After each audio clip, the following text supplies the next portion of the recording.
Game 1 of the season, also known as the Julius Randle game, is officially in the books, with seemingly the greatest power forward of all time stuffing the stat sheet. 26 points, 7 rebounds, 5 assists, and 2 steals on the night for him. He was fully unstoppable in the paint, and if he can keep up that type of overall leadership throughout the season, the playoffs are definitely a real goal for this team. RJ Barrett also didn't shy away from the pressure in his rookie debut. 16 points on 4 for 7 from downtown, and the game-clinching free throw sounds pretty solid to me. Aside from those two main guys though, we saw a great night from Mitchell Robinson, who impressed on the offensive board, snagging 4 of those, along with 8 points and 2 blocks. I honestly also didn't realize how much of an impact a guy like Bobby Portis at stretch 5 would have on the team in just that first game. He put up his own 10 points and 5 boards. But let's talk about the more questionable Game 1 performances.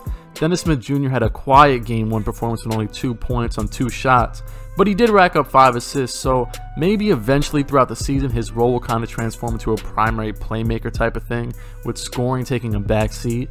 Although he is usually a pretty high volume scoring guy, I could only find 2 good looks for him, so if that is the best role for him for this team to win, he may become more of a 10 assists or maybe even just 7 assists a game type of guy. And lastly, Alonzo Trier shot 1 for 8 from the floor and 0 for 4 from downtown. But at the end of the day, I'm not too concerned with it as of now, because he does have an 85 3-point shot, which is tied for the best rating on the team with Bobby Portis. So if he can't eventually start knocking down that shot somehow, we'll of course look at maybe reducing the rotation to just 10 players, or sliding in Wayne Ellington or Reggie Bullock once he returns from injury. So now we're going to move on from that solid Game 1 performance onto our next opponent. Now, I originally intended to simulate a few weeks between every game, but not in this case, because our second opponent of the season is the Brooklyn Nets, and we know we have to play these guys. So let's get straight into it. Of course, we stick with the same starting 5 against the Brooklyn Nets after that nice win over the Hawks. Throwing it down to Julius Randle instantly, not wasting any time, because you see that mismatch he has there, an even bigger mismatch than what he had against the Hawks. Not even a true power forward, a former Hawk actually, Taurean Prince, has a very big strength disadvantage. First 2 buckets there by Julius Randle, and soon to be 3, as he has the Kyrie Irving mismatch after running a pick and roll with Dennis Smith Jr. and getting the switch. Irving stands no chance down low. And then right here, Dennis Smith Jr. doesn't stand a chance against Kyrie Irving. He's going to have a pretty big game because Dennis Smith Jr. and Elfrid Payton aren't top-notch defenders, and Kyrie is a top-notch offensive player. Right there you see Julius Randle getting the chase down block, imposing his will on both ends, even though he's not known as a defensive player.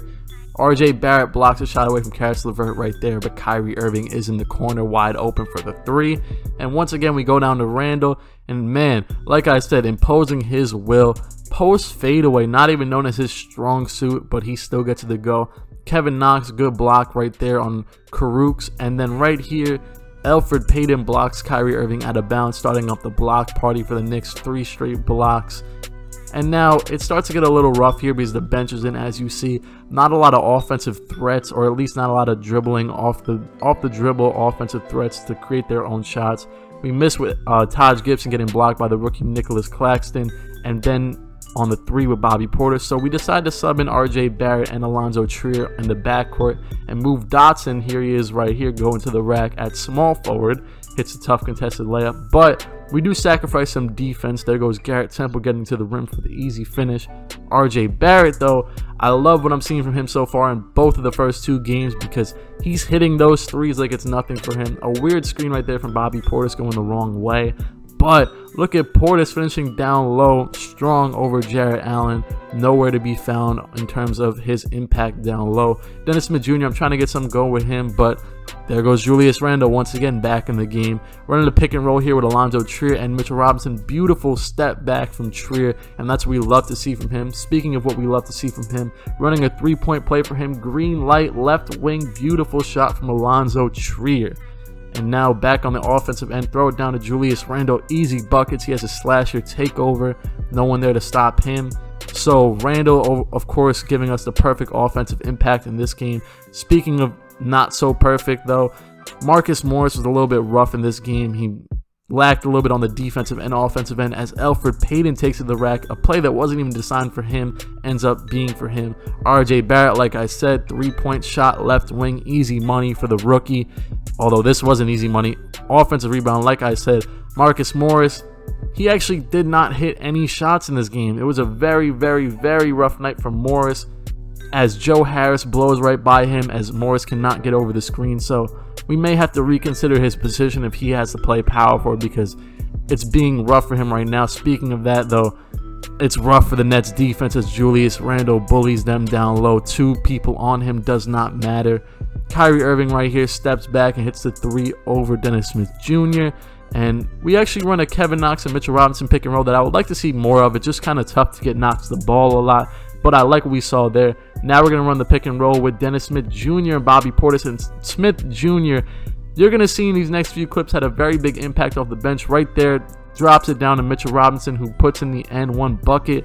And then right here, Kevin Knox throws it down to Mitchell Robinson, down to Dennis Smith Jr. with the slam. I kept him in a lot off the bench, but here's where he struggles, of course. His 3-point shot is still very inconsistent, but he had a very solid overall impact, and he led a pretty big run here for us. Right here, Bobby Portis off of the switch with Dennis Smith Jr. They have to switch. They can't let him get down there for dunks, so they switch, and we get an easy. Oh wait. Let's give it right here to Dennis Smith Jr. ISO on the baseline, spin, jump shot. Easy money over Kyrie Irving. A little rough on the looks right there, but we actually have an 11-0 run going right now. And there goes Kyrie Irving for 3, misses, throwing it down to Damian Dotson, and Dotson for 3. That's going to start a long string of 3s for Damian Dotson. Look at this one right here, right corner, Dotson. This is actually his first few points of his second, or should I say third season for Dotson, because the first game was very quiet for him. He didn't even have a shot attempt, so we decided to get him involved in this one. Throwing it down to Bobby Portis, and he's going to take a little pull-up, or should I say an up and under over the Nets defense. Dennis Smith Jr. running a play from the top of the key. Once again, running the play for Damian Dotson. Another beautiful screen by Kevin Knox, and that's wide open for Dotson, taking a 10-point lead going into the 4th quarter. Here we're going to throw it down to Mitchell Robinson. Easy dunk for him because DeAndre Jordan decided to double team. And I just wanted to pinpoint what we like here from Elfrid Payton. Although he did not get the steal, we like to see that defensive pressure.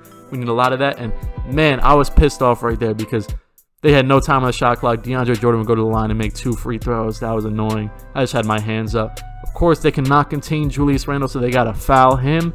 And we're going to throw it out right here to Taj Gibson for 3. I even had to go in the settings after that one because I knew that they gave him a 3-point ball, but I know they gave him a 76 from downtown, man. We're going to have to utilize that a little bit more. So Alonzo Trier right here on the pull-up jump shot. Money for Trier, an incredible bounce-back game. Like I said in the intro, I was not too scared for him. Joe Harris wide open from the right corner. Another possession of bad defense from Marcus Morris. And speaking of that, I already broke it to you that he cannot buy a bucket in this one. So even with the mismatch on Joe Harris, speaking of mismatches, basically everyone is mismatched for Julius Randle tonight. Shoots it right over DeAndre Jordan's head. 20 points on 69%. It honestly felt like he had 40 at this point. He was absolutely dominating. A broken play right here. Julius Randle fadeaway does not go, but look at Taj. Offensive board right there for Taj Gibson. Really has shown me his impact off the bench. I even acrobated that shot on accident. It still went in. But right there, Kyrie Irving wide open in the corner. That's money. They cut the deficit to just 4 points, but 1:10 to go on the clock. We're going to throw down to Julius Randle, try and get an easy bucket. They are not double teaming as of right now. And he's going to go a little hop step and get fouled, go to the line, make both of those. Nets ball, and don't ask me what happened there because I don't know. DeAndre Jordan just throws it off of Mitchell Robinson. I don't even think I was paying attention to the game, and it becomes our ball.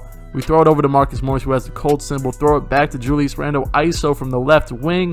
Randle behind the back into the post, and they're going to double team him. It was a pretty smart double team. Mitchell Robinson was sitting down in the mid-range and did not have enough time to get off the shot before the shot clock violation happened. And now they're going to throw it out. Look at this shot from Joe Harris. Cuts the deficit to just 3 points for Brooklyn. We're going to throw it into RJ Barrett. I'm not risking that thing I did with Marcus Morris last game. Throw it into RJ, and we're going to trust him for 2 more clutch free throws. Let's see if it happens. First one is good for RJ, extending the lead to 4. And the second one is also good for Barrett. Only a 68 free throw rating, but we can trust him from there. Brooklyn takes the ball up the court, tries to run a 3-point play for Karis LeVert, but great defense from RJ Barrett leads to the air ball, and that's going to do it. Brooklyn puts up one last shot. Joe Harris, I don't even know how he made that. An entertaining game 2 as we take a solid win over our cross-borough rival. We're going to have a lot to discuss in the next video, as we'll have to gear up for teams that are even better than this one. So watch out for maybe some roster moves coming. Who knows? But here's a look at the box score. That's really all I've got for this one. You could pause if you want to look at anything. And I'm out. Cut.